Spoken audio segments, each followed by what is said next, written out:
You're I live. said, maybe, I don't know that there's any proof that anybody's ever watched this, so I'm gonna get her to watch it. All right, great. Not today, though. No. All right, I'll call the meeting to order, and I'll ask everybody just to state their presence, starting with Robin. Robin Marshallek, IDA. Kevin Zaner, IDA Council. Joe Wazowski, IDA. Nicole Hastings, IDA. Mark Gadd, IDA. Doug Burwanger, IDA. Tom McCormick, IDA. Jim Pierce, IDA staff. Jennifer Tishka, IDA Program Manager. Scott Gardner, IDA. All right. I think we all have a copy of the minutes from March 9th. Give a minute to look at them. And then I'll entertain a motion to approve them if there's no discussion. Moved and written. Second. All in favor? Aye. We also have our customary financial report. And Robin, is there anything you want to add to what we have here in writing? No, there's nothing much. We did bring in a big chunk of interest on a CD, and then we had transferred it over to another CD, opened up some more. But other than that, we've had our typical monthly expenses and ended up the month with $2,461,939 in the bank between CDs and cash. Any questions or discussion? If not, I'll entertain a motion to approve the financial statement. So moved. Second. All in favor? Aye. Okay.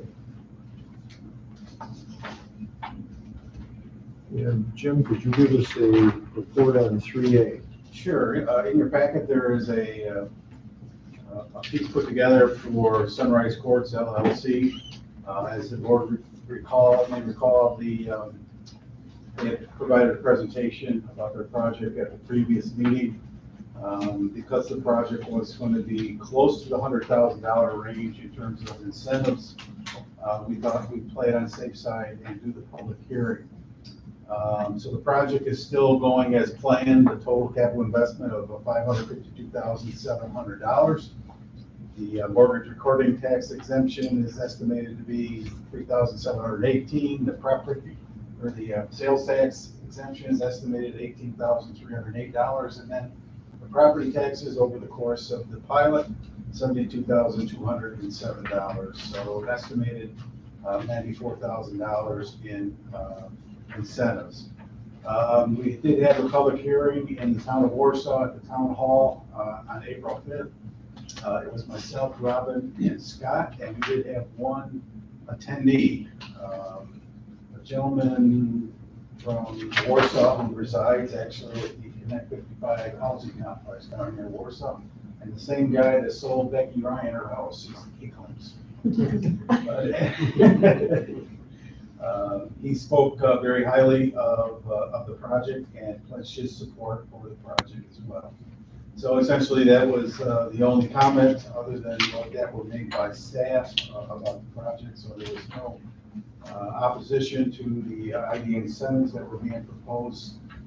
In your packet, there's a kind of a cost-benefit breakdown. I think it's always interesting to see, for every dollar of IDA assistance that comes in, what the return is on that in the community. And this particular project comes in at a ratio of for every dollar of IDA incentives, it provides 26 in return to the community. There's pieces of the application in here for your review, as they were last time. Council has prepared a resolution. It's in your packet. And I guess the last thing I need to mention is that we did have the company go through the secret process. They filled out the short environmental assessment form that's in your packet. The IDA became the lead agency on the secret review, and subsequently we did not, in our research, discover there was going to be any adverse environmental impacts of this project to the environment. So you'll find in there a negative declaration that's been declared by us here at the management of the IDA. So with that, I would add that, again, and the board already approved, the BAC board already approved the loan portion of this contingent upon Community Bank finalizing their part of the program or the project. I did speak with the banker today. They just got their appraisal done for the property, and it takes into account not only the value of the building, but also the improvements they're gonna put in it. The bank is comfortable with the appraisal. They are recommending a full approval of that. And so subsequently, our approval here at the BAC was contingent upon the bank approving theirs, which then made it contingent upon us doing this as well. So everything seems to be lining up in order, and I know that Heather and Jordan are very anxious to get started. So if there are any questions, I'd be happy to entertain them. Otherwise, I would seek out a motion to approve the resolution that was prepared by council. Which is about halfway through the package.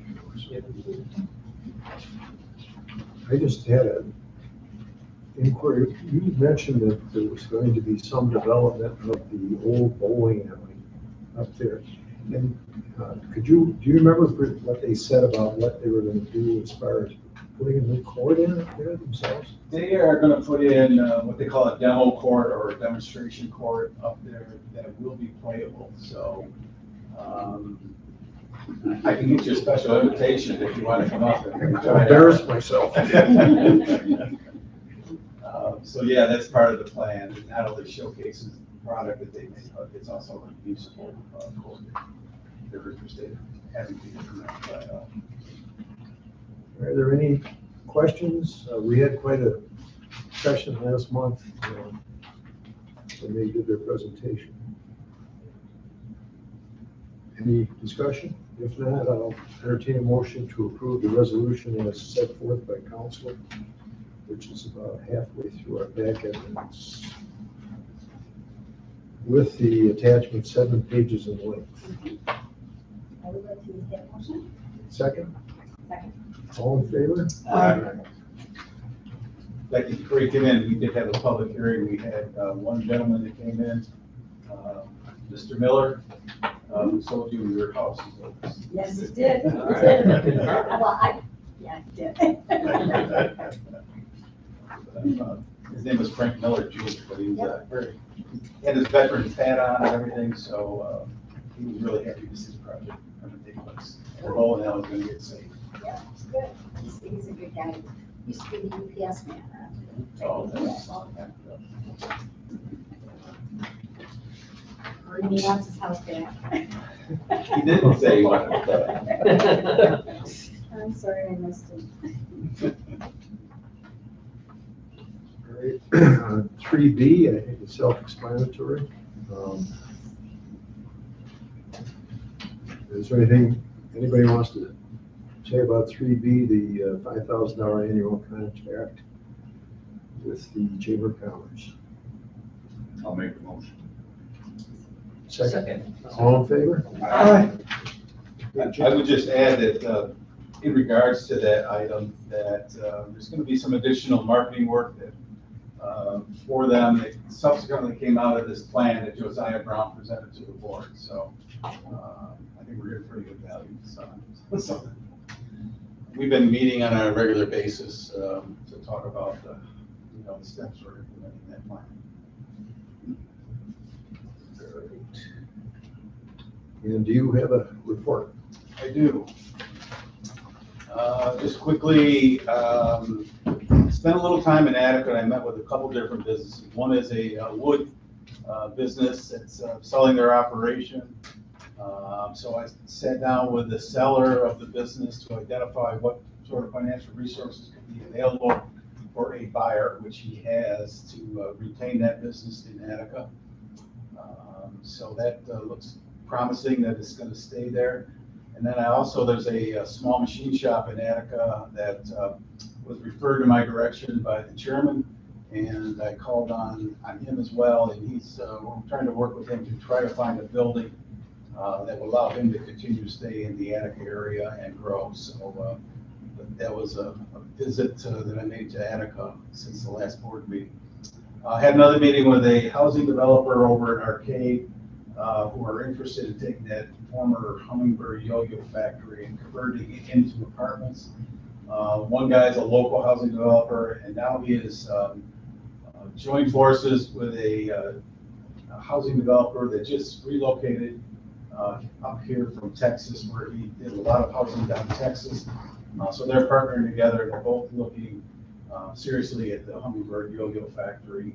In our discussion, he did ask me if there were any additional properties that could be made available for additional housing. I identified for him that the IDA has owns 28 acres of property. And he said, well, would the board be willing to maybe look at selling that for housing versus light industrial type of use? And I said, well, I will ask the question, but you know, really that was the intent on buying the property, was to have some industrial property available for marketing and attracting to the industry. So I throw that out there for a little feedback from the board. The property, as you know, was purchased at $140,000. We had it appraised since, and it appraised at $270,000. So, Where's that, this is going in Arcade? yeah, it's on Steel Avenue. So I didn't give the guy an answer. I just thought there's probably some other parcels that might be better suited for housing. There are not a lot of industrial sites that we have available, so. Is this anyway tied to the governor's 800,000 houses that he wants to build? Not really. You know, that, which, I mean, we still gotta see what comes out of the wash with that program, but there hasn't been really any incentives tied to what I have seen, other than they promise not to penalize communities at this point if they don't do their housing goals. But we're keeping a close eye on it, but I think they get through the budget process, we'll find out where it's gonna be. And our goal was not to make a profit on that. I mean, it's to encourage Yeah, I mean, ideally, not development of industry. but the council would share with you that when we do dispose of property, we have to do it at fair market value. Now that we have appraisal, it shows it at 270, we're gonna make a profit on it more than likely. I know, but I mean, that's not why we got into the That's purchase. correct. That's correct. Doing it without intent. There's no intent about it, like the value of us became. And I am working with Invest Buffalo Niagara on that parcel to make it more shovel ready, site ready. And so Friday or tomorrow, Invest Buffalo Niagara is meeting with an engineering firm that's looking at 11 sites in western New York, including the Steel Avenue Business Park, and seeing what we can do to enhance the viability of that site for business development. So, I think for right now, even though I promised as the housing developer, I would ask the board, my inclination is to keep it for an industrial type use at this point. That's my inclination as well. Let's talk about apartments, is that based on I mean, that's the only thing that we can help out with housing. Yeah. We can't do single family incentives or anything like that. And I'm not a fan of subsidized housing, No. just so you know, just to remind you. I might have heard that. We have all we need in Arcade. Yeah, and I made it clear to the housing developers, anything they do in our community, it's not gonna be supported, if it's subsidized. Anything new on that? Couple of acres going into Perry. Yeah, I did get a call the other day. Obviously, we had somebody interested in it before and they've kind of gone away, but I did get a call just this week from a builder who's looking for some sites for constructing a building. So I did have a conversation. We'll see where it goes. But. Anything specific while you was talking? No, and I think the reason we bought that, as the board may recall, is so we could help with that water improvement district. We had to have something in that area. And when we bought it, I think the intent was to kind of be picky on what we have there. I mean, I've had the chance to sell it to all kinds of guys that wanted to do, you know, metal fabricating or whatever with, you know, metal all over the place. That's kind of a gateway site into the village of Perry. It's not something that you want like like the gateway over here, I won't mention any names. Yeah. So, I mean, we always try to want to be a little picky about that, but yeah, we have had some interest in that, Joe. I also met with the new owners of the Wyoming Inn. Sarah Yates bought it, and her husband, and they are, she's actually, her maiden name is Welch, she's part of the Welch Mag Markets down there.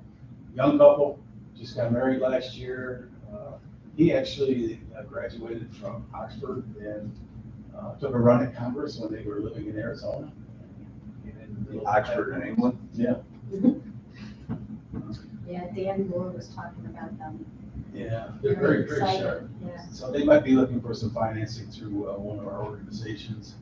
What they want to do is do some improvements to the kitchen, and the former owners still are using the kitchen as a part-time catering place.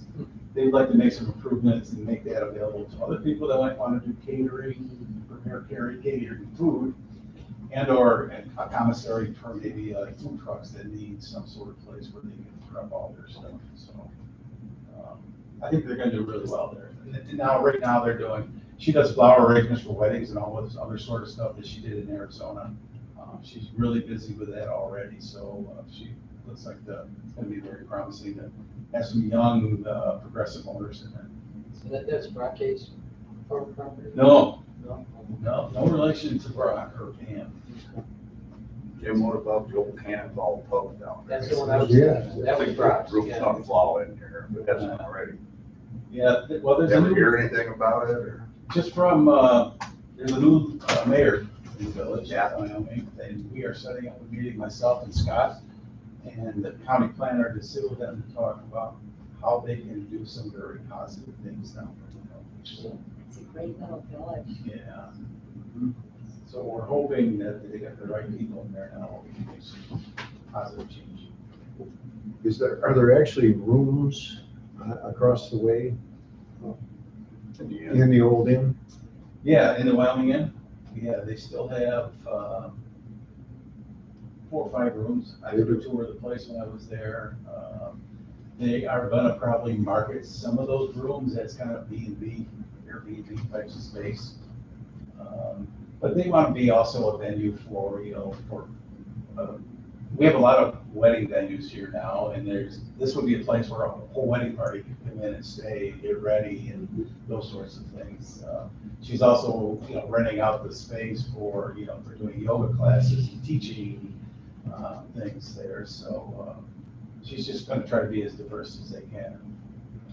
What's the status of the property up on the hill? I can't think of the name of it. The hillside? Hillside. I don't know what is going on with that. It's been a long time since I heard from anybody about that. Still mowing the lawn, I think. It looks like they're maintaining it, but I don't know what their ambitions are.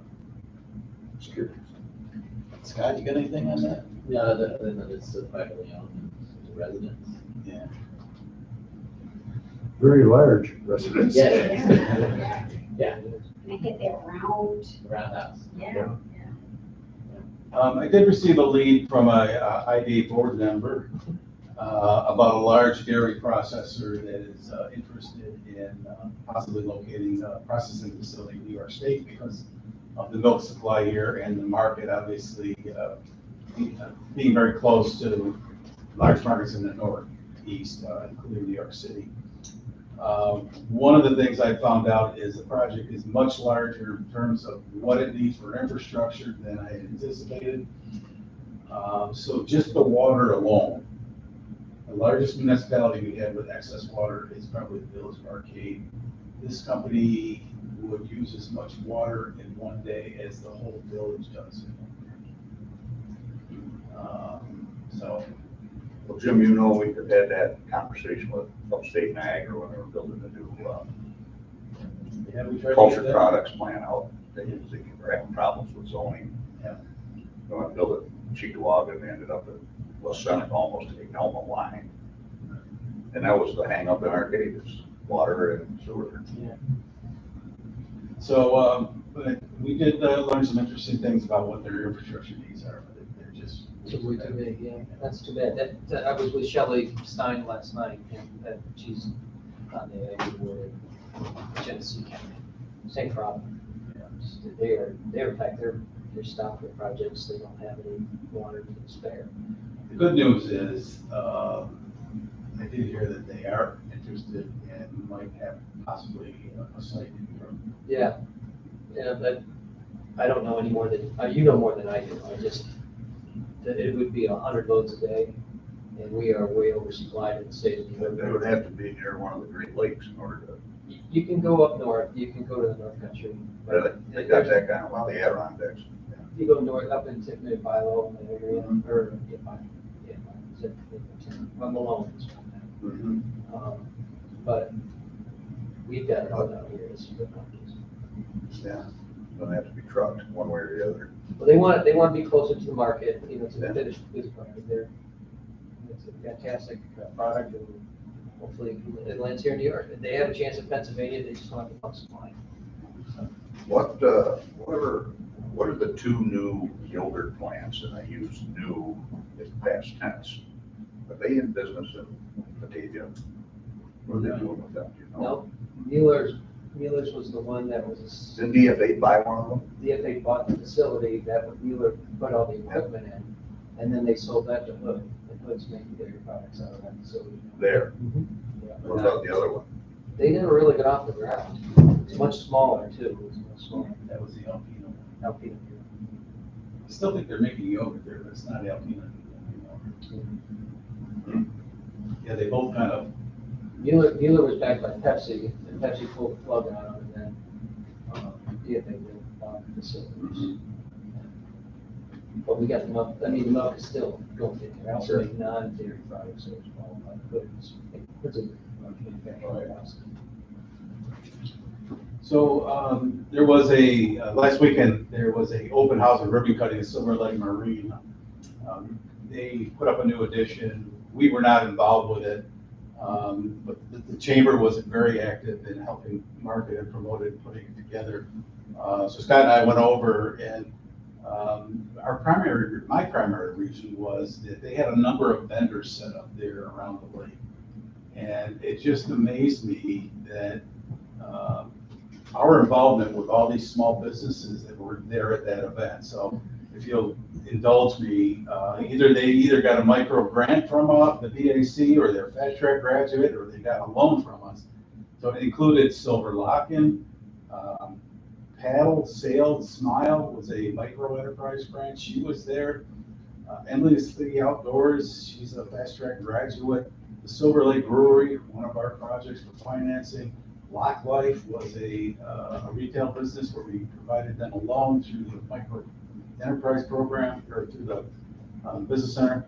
Diner on the Run, if you've seen a food truck with a trailer behind it, says Diner on the Run, Chase the Flavor, that guy is a fast track graduate as well as a loan recipient. So it was just really interesting to see that no matter where you walked around there, we had our fingerprint on things that are happening and growing. So very nice to see. Also, just a quick update on Farmcraft Brewery. I talked a little bit with the chairman this morning. The only piece left on that Farmcraft Brewery project on 20A is the financing piece. We already approved the IDA, the incentives and inducements. So they went bank shopping, and they took their time doing it. Now they have finally landed on a bank. So they're going to be using Lakeshore Savings Bank. And I've had several conversations with the bank about our loan, following them in on some financing, utilizing their underwriting and their credit analysis. So they're getting very close to wrapping that up. And we should have that on the agenda, I would think, for our next meeting, to get that project finally wrapped up on its way. So that's where that is. So I'll leave that as my report for today.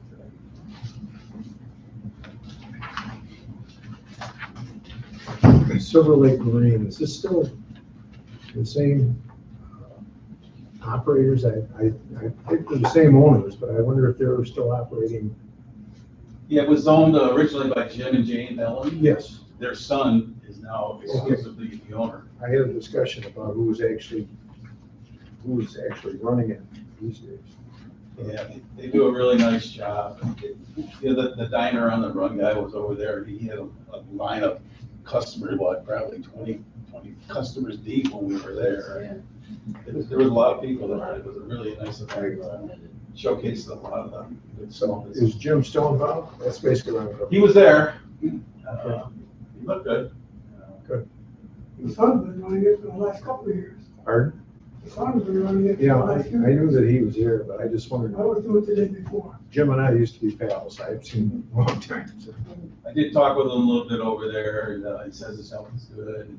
He does get his finger in the business a little bit now and again, but for the most part, Quinn, his son Quinn, is not most development. Just curious. Okay.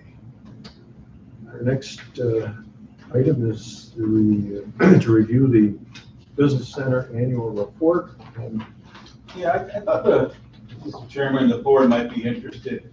We administer the Wyoming County Business Center, but we don't ever really provide a regular feedback on what that organization is doing, even though we are the total administrators of it. So this is the annual report that we do for the Board of Supervisors. The Business Center, actually the sole member of the Business Center is the Wyoming County Board of Supervisors. So there's just a quick overview of some of the programming we do, including on page 4, the Fast Track program. We have now educated over 180 entrepreneurs have come through the program in the 12 years that we've been running that program. Our list of business sponsors continues to grow, and they reap the benefit out of that, because a lot of our people that go through the program go to the banks or the attorney or whoever the guest speaker might be. So the program has done well. We've had 180 graduate, but we've had, better than that, we've had over 100 businesses either get started in Wyoming County or grow as a result of going through the program. The following pictures on 5 and 6 are some of the previous graduates of last year. You might see some familiar names there. On page 6, it was an interesting class where we had a number of ag related types of projects. Farm stand milk processing, that was Emily Richards. You probably know her, Joe. She's over there on West Lake Road. Yeah. We have the Berry Farm. It's just really a good mix of businesses, and that's what we try to do. We try to get as diverse as we can. We only can have so many hair salons and pizza parlors, so we try to encourage more diversity of types of businesses that come into the program.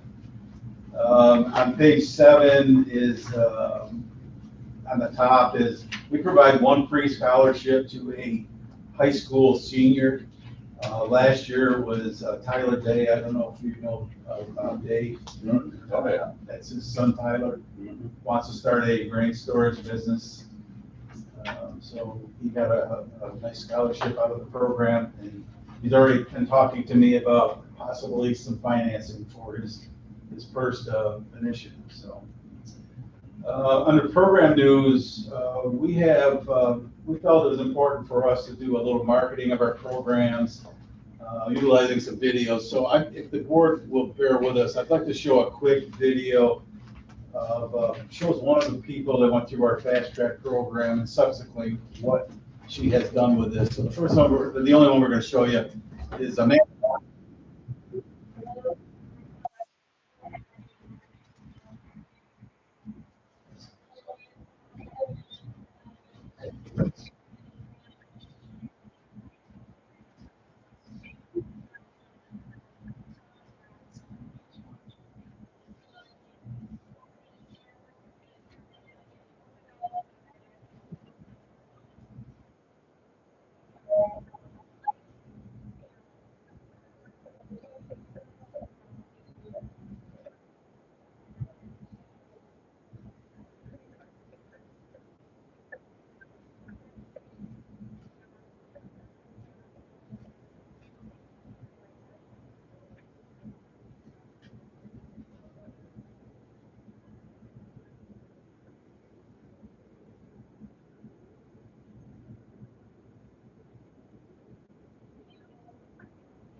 It just gives you an example of some of the good that comes out of our programming.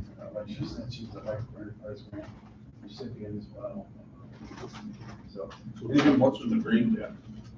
The living room and a bedroom. Yeah. I met them at a estate sale.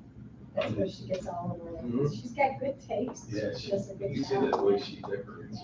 It's awesome. She had all the good stuff before I got there. Where is she from? I'm not sure where she originally. They met at Cornell, I think. Yeah. She's very sharp on the. They love a lot of dairy cows. Anyways, so we did a series of promotional videos. Again, thanks to Scott and the Chamber for helping out with those as well.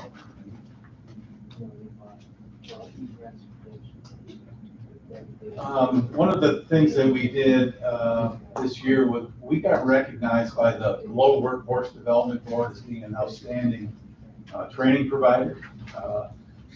So our fast track program was a award winner at the annual Workforce Development Board breakfast, and much to the delight of Mike and Jeff Fitch, as you can see in the picture, they walked away with the hardware. On page 9 is the talk about our Business Accelerator Academy, which actually the program is currently in session.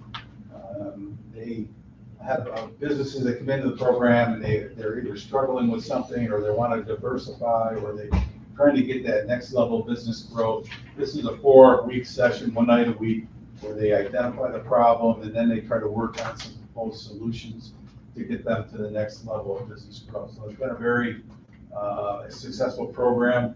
We originally funded that with some CARE dollars that came through Community Action, but the program's been so successful that the Business Center Board decided they want to continue funding it out of operating funds, so that will continue to go on. And you can see some of the pictures on page 10, down on the bottom, Amy Bailey, you may recognize her, she owns the Gainesville General Store. She's doing a nice job over there. She was also one of our microenterprise grant recipients. And now she has a pizza oven that won't fall over. There's more talk about the business mentorship program, and then we jump into kind of our micro loan programs. Those are the current loan people that we have. And then on the page 12, we have a list of those that have received what we call the Restart Wyoming. We're going to rename that something like New Venture, or Venture Fund or something like that.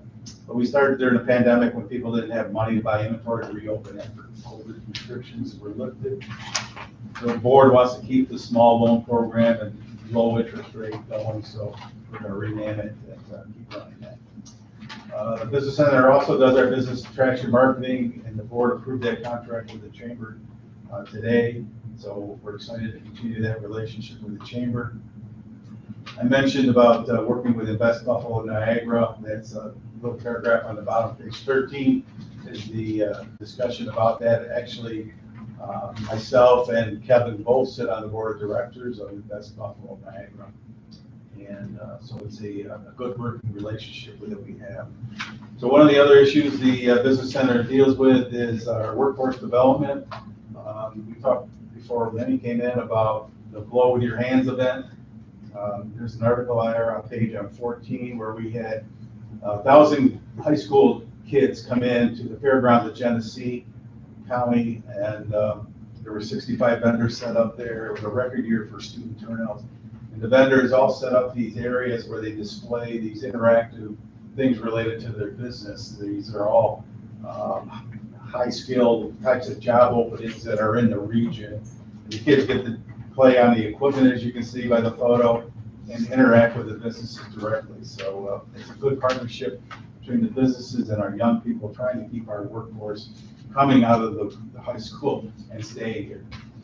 And the last section is about the MK project, Business Center's responsibility for that.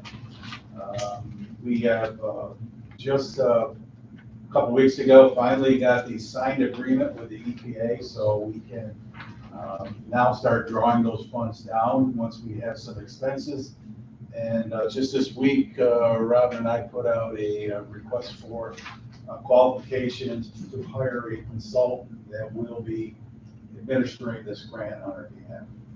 So with any luck, those buildings should be on the ground by the end of the year. That would be helpful, Jim. Keep figuring, the site won't be cleaned up completely. There's still gonna be some contaminants that the developer's gonna As be. long as it's flat. If it's gonna be flat, that's the goal. Grass will grow eventually. So the contaminated soil will be developed, responsible for that. That's correct. Cleaning it up the rest of the night.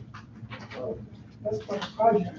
The developer has to be very, very expensive. Yes, it's been a long project. I mean, we're already into it for like 5 years, so. But anyways, this is the business center that we administer, so I just wanted to make sure the board is aware of some of the things that we do that order. Next year, try to get a few more pictures of Jim's kitchen and butcher. Work on that. Picture. Yeah, it's like that. I saw it. He's there. They do a good job, don't they, Jim? They do. They're very passionate about it. They take ownership of it, and they love it. It was very large. Beautiful place. Is he trying to move that? He talked about his interest in selling it, mainly because he was donated an old church on Creek Road in Attica, and he has fixed that up subsequently, and across from Brian Hills. And now he's doing ministry out there. He's an ordained minister anyways. And he was doing some of that at River Spring Lodge, along with the lodging and the cooking and all the other good stuff. But subsequently, he's going to try to balance both now. So he's going to try to run the church and he's going to run the lodge. He's doing all right. Get Brian to go to church? That wasn't part of the deal. Just checking. But I have not been in it, but have you been in, Scott? The church? Music hall? Yeah. Yeah, we did ribbon cutting there last Thursday. And I hear it's really nice. They basically took it down from the beams and rafters and built it right back up. It's so there's a church on one end, and then what used to be the fellowship hall will now be a music venue. And he's playing, he had a fairly popular Christian group from Kentucky. A duo. They were there the night we did it, and the place was full of people. So it's got a coffee bar and everything. It's all kind of soundproof. Sort of a southern attitude that any denomination. Yeah, it's not a, You said Kentucky, so I think I know where you're coming from. yeah, it's not denominational, so, yeah, it's not any particular, what do I want to say, mainline. church. Organizers. Right, it's his own calling. But they're planning on doing tent, putting a big tent up outside and bringing in larger acts and more well-known performers. So he's expecting turnouts of maybe 800 to 1,000 people going over there for some of these things. So it was really nice. It's going to be up for corporate, family friendly. His he doesn't want to have rock groups and things per se, but he has because it's a mission, he wants family friendly, more wholesome type entertainment there. So, which I'm sure he'll get.